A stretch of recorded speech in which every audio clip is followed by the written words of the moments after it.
Hi friends, എന്തൊക്കെയുണ്ട് വിശേഷം? എല്ലാവർക്കും സുഖമല്ലേ? ഡയറ്റൊക്കെ സ്ട്രിക്റ്റ് ആയിട്ട് പോകുന്നുണ്ടാവും എന്ന് വിശ്വസിക്കുന്നു. ഇനി ഞാൻ വന്നിട്ടുള്ളത് 2 തരം റൈസ് റെസിപ്പി പരിചയപ്പെടുത്താനാണ്. സാധാരണ നമ്മൾ കോളിഫ്ലവർ റൈസ് തന്നെയാണ് ഉപയോഗിക്കാറുള്ളത്. അതിനെ 2 വ്യത്യസ്ത രുചിയിലാക്കുകയാണ്. ഒന്ന് ലെമൺ റൈസും ഒന്ന് ടൊമാറ്റോ റൈസും. ഇതിനോടുകൂടി നിങ്ങൾക്ക് ചമ്മന്തികൾ എന്തെങ്കിലും കഴിക്കാം, തൈര് കൂട്ടി കഴിക്കാം. വെജിറ്റേറിയനായ ആൾക്കാർക്ക് പനീറോ മഷ്റൂമോ കഴിക്കാം. അതല്ലെങ്കിൽ മീനോ ഇറച്ചിയൊക്കെ കൂട്ടി കഴിക്കാം. അതൊക്കെ നിങ്ങളുടെ ചോയ്സ്. എന്തായാലും പെട്ടെന്ന് തയ്യാറാക്കാൻ പറ്റിയ ഈ റെസിപ്പിയിലേക്ക് എല്ലാവർക്കും സ്വാഗതം. വേവിച്ചെടുത്ത കോളിഫ്ലവറിനെ നമുക്ക് റൈസാക്കി എടുക്കാം. കോളിഫ്ലവറിനെ ഒന്ന് ഗ്രേറ്റ് ചെയ്യാം.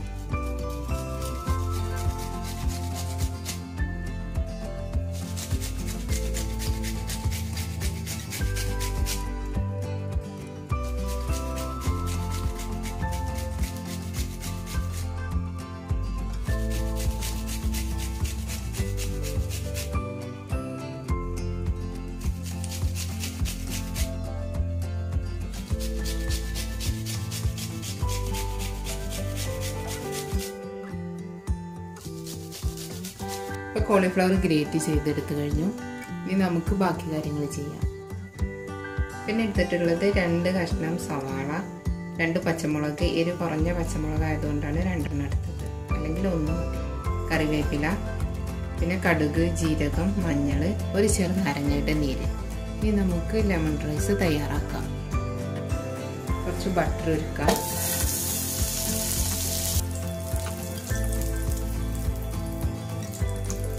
ആദ്യം കടുക് പൊട്ടിക്കാം.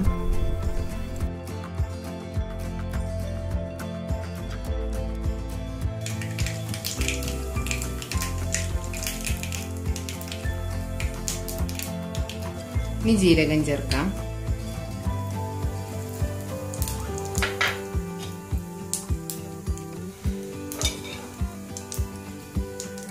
ജീരകം മൂത്ത് കഴിഞ്ഞു. ഇനി സവാളയും പച്ചമുളകും കറിവേപ്പിലയും ഉണ്ടാകും.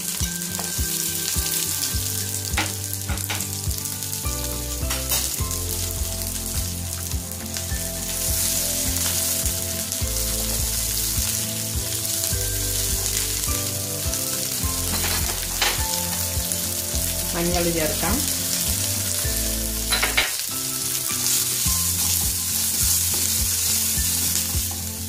ഇതൊന്ന് മൂത്ത് കഴിഞ്ഞാൽ ചെറുനാരങ്ങ നീര് ചേർത്ത് കൊടുക്കാം.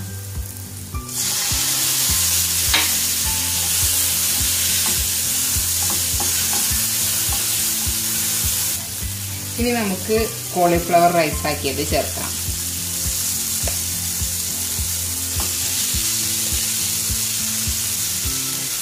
തീ കൂട്ടി വെച്ചിട്ട് നന്നായിട്ട് മിക്സ് ചെയ്യാം.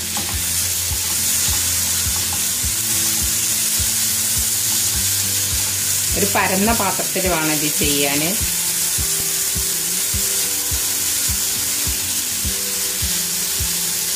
നമ്മളിത് 2 മിനിറ്റ് വേവിച്ചെടുത്ത കോളിഫ്ലവർ ആണ്. അതുകൊണ്ട് ഇനി അധികം വേവാനൊന്നുമില്ല. നന്നായിട്ടൊന്ന് മിക്സായി ഒന്ന് നന്നായി ചൂടായാൽ മതി.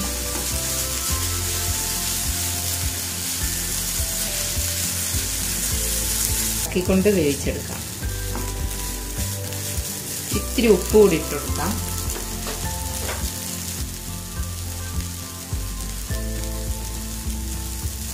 ഇളക്കിക്കൊണ്ടേ ഇരിക്കണം.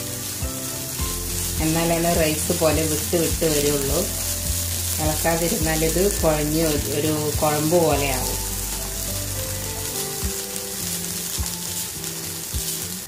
ഇപ്പോൾ വേവായിട്ടുണ്ട്. ഫ്ലെയിം ഓഫ് ചെയ്യണം. കോളിഫ്ലവർ ലെമൺ റൈസ് ഇവിടെ റെഡി ആയിട്ടുണ്ട്. ഞാനിതൊരു സെർവിങ് ഡിഷിലേക്ക് മാറ്റുകയാണ്.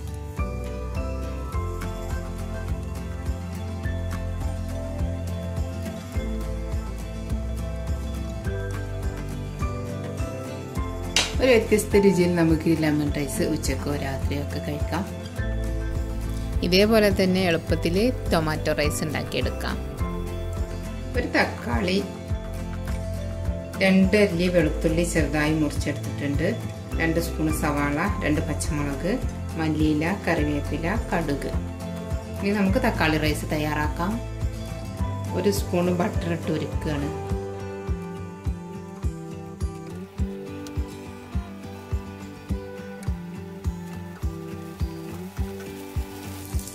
കടുക് പൊട്ടിക്കാം.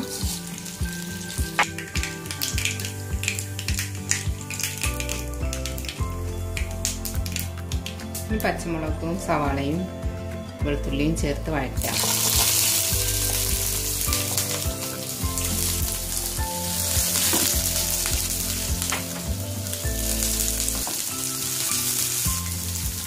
ഉപ്പ് ചേർത്ത് കൊടുക്കാം.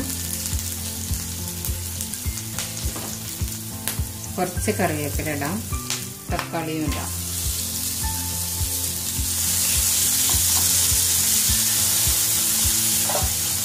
ഒന്ന് അടച്ചു വെക്കാം.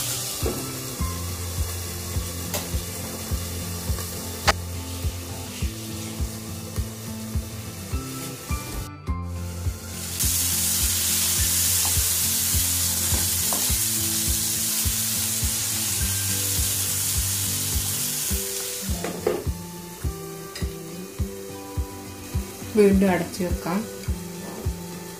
തക്കാളി ഒന്നുകൂടി വേവായിട്ട് വരാനുണ്ട്.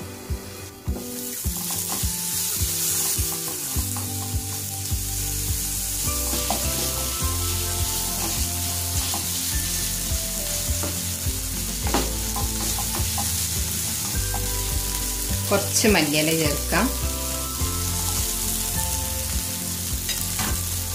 ഇനി നമ്മൾ എടുത്തു വെച്ച കോളിഫ്ലവർ റൈസ് ചേർക്കാം.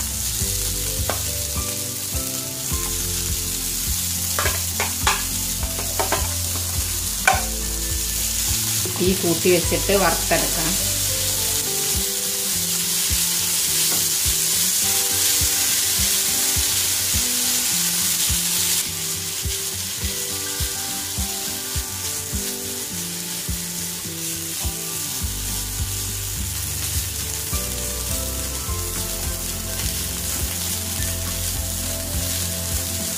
നന്നായിട്ട് വറുത്തെടുക്കാം.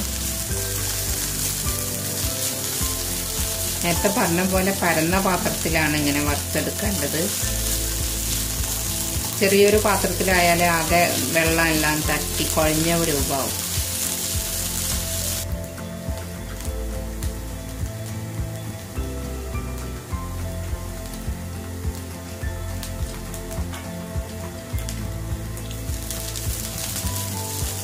നന്നായിട്ട് വെന്തിട്ടില്ലെങ്കിൽ കോളിഫ്ലവറിൻ്റെ ചുവ ഉണ്ടാവും. പലരും പറയാറുണ്ട് ബിരിയാണി ഉണ്ടാക്കിയപ്പം അല്ലെങ്കിൽ പുട്ടുണ്ടാക്കിയപ്പം കോളിഫ്ലവറിൻ്റെ ചുവ ഉണ്ട്, കഴിക്കാൻ പറ്റുന്നില്ല. എനിക്ക് തോന്നുന്നു അത് വേവ് കുറഞ്ഞിട്ടായിരിക്കും. നന്നായിട്ട് വേവിച്ചെടുത്താൽ എനിക്കിതുവരെ അങ്ങനെ ഒരു ചുവ ഒന്നും ഫീൽ ചെയ്തിട്ടില്ല. ഞാനൊരിക്കൽ കോളിഫ്ലവറിൻ്റെ തണ്ട് മാത്രം എടുത്തിട്ട് റൈസാക്കി. എന്നിട്ട് പോലും എനിക്കൊരു കോളിഫ്ലവറിൻ്റെ കുത്തുന്ന ചുവ ഫീൽ ചെയ്തില്ല. അത് പിന്നെ ഇളയ കോളിഫ്ലവർ ആയിരുന്നു, ഒരുപാട് വലുതല്ലായിരുന്നു.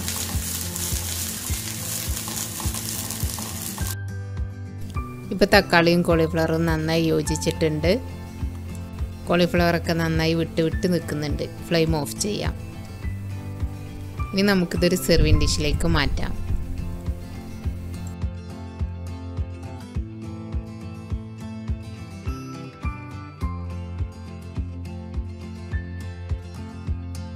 മുകളിൽ അല്പം കറിവേപ്പിലയും മല്ലിയിലയും ഇടാം.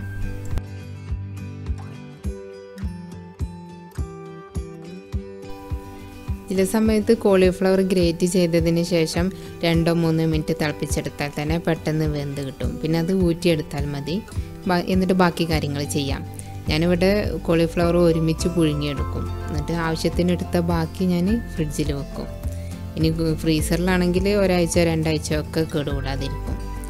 പിന്നെ അതെടുത്തിട്ട് ഗ്രേറ്റ് ചെയ്തിട്ട് ഇതുപോലെയുള്ള കാര്യങ്ങൾ ചെയ്യാറാണ് പതിവ്. ഞാനൊരിക്കൽ കടയിൽ പോയപ്പം ഫ്രോസനായിട്ട് വേവിച്ച കോളിഫ്ലവറിൻ്റെ വലിയ പൂവുകളുണ്ടായിരുന്നു.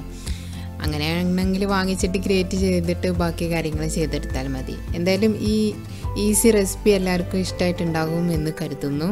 എല്ലാവരും ട്രൈ ചെയ്ത് നോക്കണം. ഇനിയിപ്പം കൂടെ കഴിക്കാനോ ഒന്നുമില്ലെങ്കിലും ജസ്റ്റ് ചമ്മന്തിയോ തൈരൊക്കെ കൂട്ടിയിട്ട് കഴിക്കാനും ടേസ്റ്റാണ്. ഞാനിത് കഴിച്ച ദിവസം മീൻ കൂട്ടാനോട് കൂടെയാണ് കഴിച്ചത്. അപ്പോൾ ഇഷ്ടമായ ലൈക്ക് ചെയ്യാനും ഷെയർ ചെയ്യാനും മറക്കരുത്. ഇതുവരെ സപ്പോർട്ട് ചെയ്ത എല്ലാവർക്കും ഒരുപാട് നന്ദി. അപ്പോൾ അടുത്ത വീഡിയോയിൽ വീണ്ടും കാണാം.